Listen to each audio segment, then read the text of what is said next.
त्यामुळे सीजेबीच्या अजून 2 मागण्या बाकी आहेत असं ठाकरेंनी सांगितलं।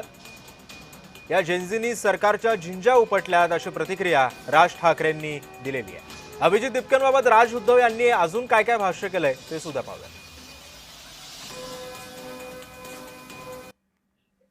आणि या देशातल्या सर्व तरुणांचं आणि साहजिकच आहे त्यांना न घाबरता समर्थन देणाऱ्या त्यांच्या पालकांचं अभिनंदन करायचंय। कारण हा विषय केवळ एका राजीनाम्यापुरता मर्यादित नव्हता। या तरुणांनी देशाला भयाच्या छायेतनं बाहेर काढलेलं आहे।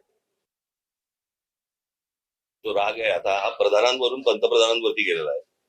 आणि एक गोष्ट तुम्हाला सांगतो की याच्या पुढचे जे काही निर्णय आहेत ते मला असं वाटतं अभिजित तितके हे जे घेतील त्याला आमचा पूर्णपणे पाठिंबा असेल। त्यांनी ह्या गोष्टी सुरू केलेल्या आहेत, निर्णय त्यांनीच घ्यायचा आहे आणि ते जे ज्या प्रकारचे निर्णय घेतील त्याला मला असं वाटतं देशातला तरुण पाठिंबा देईल।